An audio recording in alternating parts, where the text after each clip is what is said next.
So I'm here with the sit down with Sage, the remarkable artist, and we're just here to get to know him better, get to learn a little bit about him. How you doing today? I'm good. I'm great. All right. So where are you from? I'm actually from Star City, Roanoke, Virginia.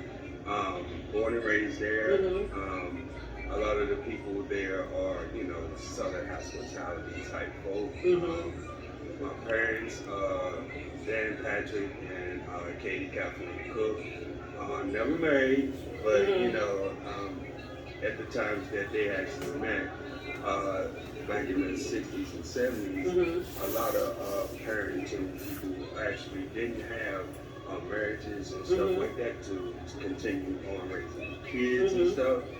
But my father was one of those type of people that was, let's just put it like this, he wasn't leaving any children unattended. Mm-hmm.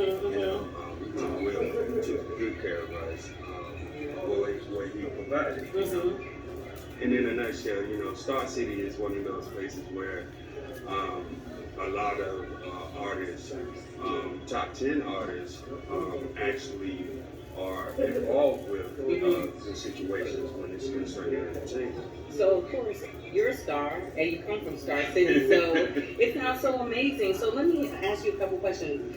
What is it like being an artist in Star City versus being an artist here in Washington D.C.? Are there any big differences? What do you notice? Oh yeah, it is. You ever heard the term? It's not what you know, it's who you know. Mm-hmm. Star City has had a lot of hip hop bigwigs come through there. Mm-hmm. It's actually called the Star City Underground Connection or whatever. I could name a few, but I won't go all into Yeah, that. because we're here to focus on you Yeah, and the yeah. star that you are. But is it a big difference being you? Yeah, it is. Because it's a small town. Mm-hmm. Population maybe somewhere between 2 to 3 million. Okay. Jobs and situations like that are basically mediocre. You can come out of high school and you can go to college and stuff like that. But you will have to actually expand yourself outside of Star City before to actually, consider yourself making something out of yourself. So, besides, it seems like your parents were influential in your childhood. Do you have any other childhood influences? Oh yeah, I mean, shoot, William Fleming High School is a high school there that has, shoot, there's a lot of folk that actually wanted to pull ball from out of there. Virginia Tech, Virginia State are two schools that are in the area and stuff. And a lot of people that graduate from high school go to those two schools. Okay. The community college situation out there is great. Virginia Western is a place where if you don't want to go to a big campus or something like that, you can go there. And as far as the upbringing of folk there, most of them move out of Star City, but they end up coming back because it's a place that you can actually be a grandparent and raise kids and stuff. Yeah. That type of situation is what's going on there. Mm-hmm. It's on the music part of it. It's like, it's a lot of groups and a lot of artists, R&B and hip hop, in that small part, and for them to actually be recognized and stuff like that is what ProDoeType is doing. ProDoeType.Rec is also has a website base where artists can not only buy ProDoeType merch, but they can also blog and go back and forth and reference with one another to extend what it is that they're trying to do. This is awesome. So I have a question. What exactly does SDIM stand for? SDIM stands for Sage the Infinite Mathematic.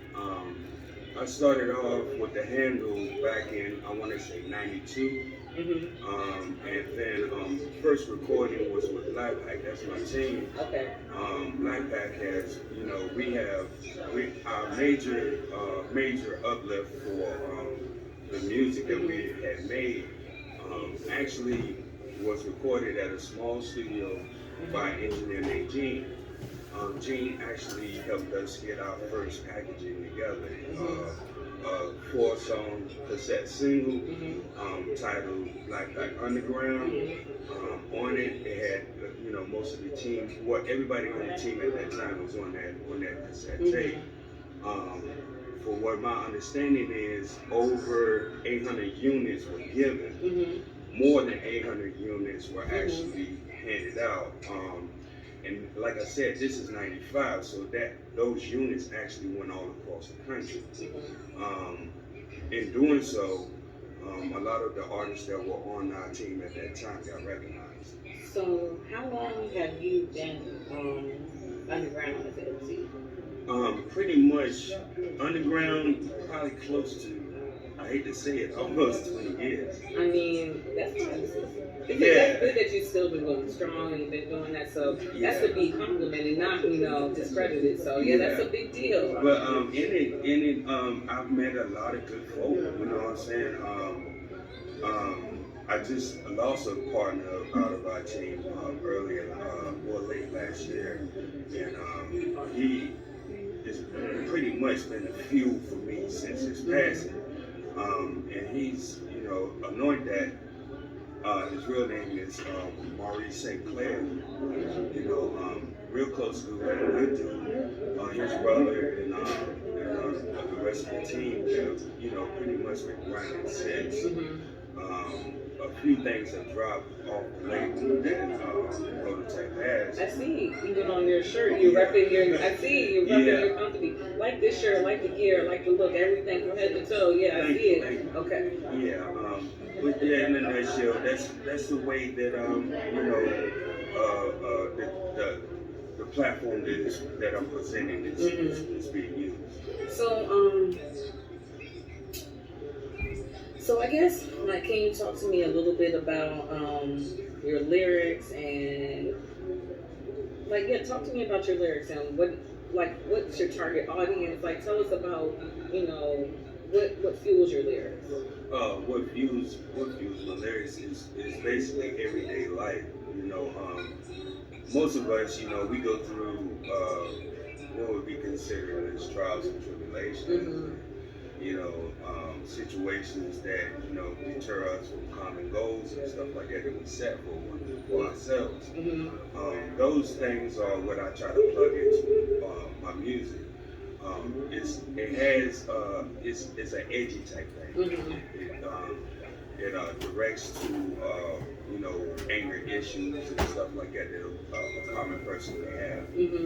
And a lot of it is related to how hip hop is being made, how it's being distributed to ears and stuff like that. Because everybody nowadays is really egotistical things most of the time come out in music. And a lot of that is fueled by the competition for being at the top. My thing was, and is, what mine is, hey, I'm not trying to be at the top, but I still want you to hear what I'm saying. And that's basically. So let me interject. Do you have a favorite lyric or line?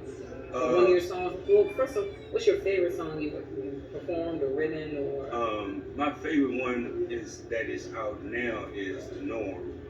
That's featuring Jaleel Cook and myself, and it's basically a song that's telling folk that, hey, this is something we've been doing, we've been trying to work with, and what our products that we are actually putting out are very good. Okay. And for the listening ear to consume. Can we get one line from it? Can we get something?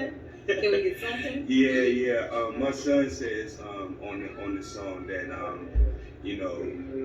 his grind and his production took a long time. And that's true. And me, to the beginning of my verse on the song is, you're gonna have to receive me like the COVID vaccine. Okay. Yeah.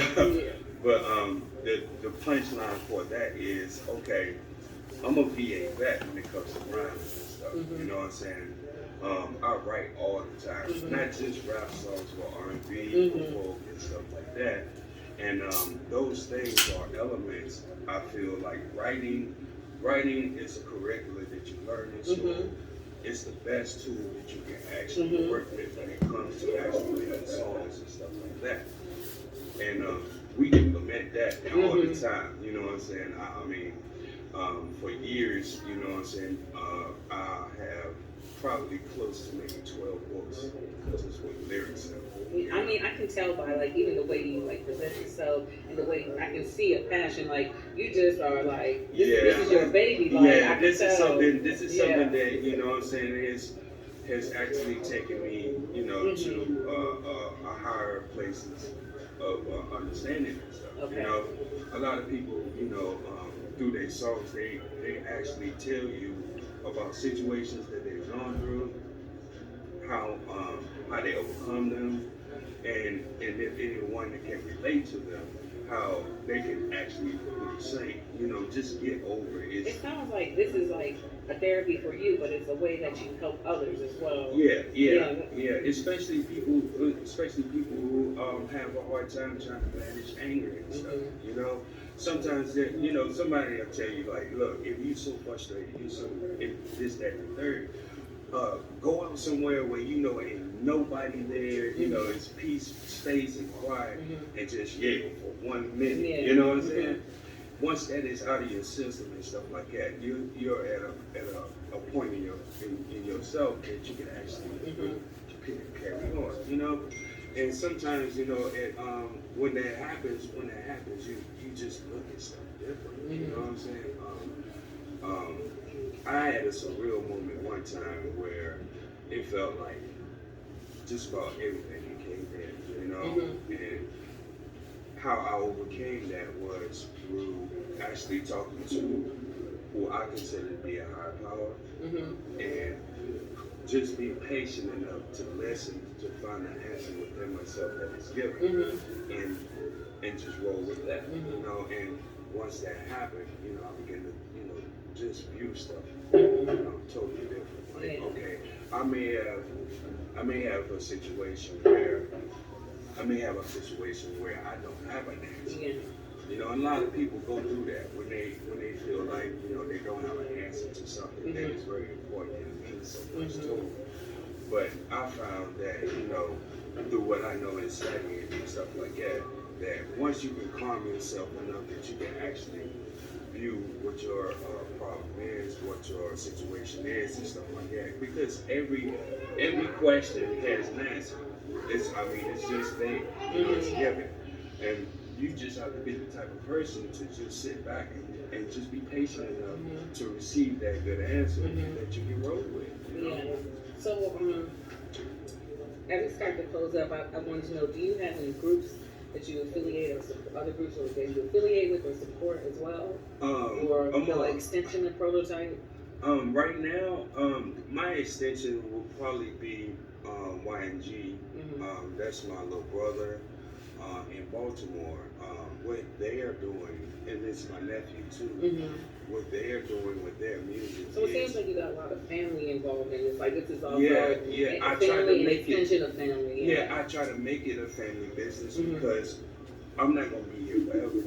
My plan is to actually get this company going to a point that where, okay, once that engine has started, I can hand this off to you are now CEO of this, or you are so leaving those footprints and the legacy and like leaving those breadcrumbs, so you know, just so they can take a piece and then contribute to it. I have one of my sons he's an excellent artist when it comes to actually drawing graphs. I'm right in the process now of letting him get finished at Bowie so he can go to AI. That's the artist too here. So can I ask you a question? Speaking of your son, did you notice, did he have talent at a young age, or did it something that you guys discovered later on and you were like, you need to be an artist, or did he come to you? How did this all happen? Well, that's a good question because you know he's always drawn, you know, since he was real young, like 8, 9 years old. And his older brother, he's a powerful wordsmith, you know. And those two in a combination, it's almost like if Jaleel comes up with lyrics, a song, and this, that, and the third, his younger brother, he can visualize it and actually frame out what it would look like as a visual. And it's just amazing to see how you two can actually do it. You know, and for me, I'm just like sitting like, wow, these boys is ready, you know. And then there's my daughter, you know, she's like the nucleus of it, you know what I'm saying? She's a director, like, look, this is where you need to go with this is how you do this, that, and the third. She's more of a problem solver for the niches in the road that we have. And then there's me, you know, I'm the one that, you know, has already been through it a little bit, and to help them guide it just a little bit more, you know. And it's surreal to just see how they, how you know, how I envision them actually running it is already in the lab to actually do. I mean, I've learned a lot. So I just have a question. Close. Is there anything that you want the people to know? Tell us, you know, give us some finishing words. Yeah, the blog for ProDoeType will allow people to not only purchase merch from, it will actually have, it's a platform for people to actually associate with us and talk to us about, you know, anything that might be on the same track of where we're going. And then there's the, you know, the projects that are coming in this new year. What to look out for right now will probably be on SoundCloud, iTunes, and Spotify. Any Instagram handles you want to give to the viewers? Not at the moment. Maybe at the next interview. Okay. All right, so here we are with Sage. Thank you for taking this time to speak to us and give us the opportunity to get to know you better. I feel like I've learned a lot, and I can't wait to get my merchandise. Like I need one of these. All I need is sizes. Okay. I got you. All right, because I need to rep this artist that I know is gonna be big and his whole family. So thank you guys so much. All right.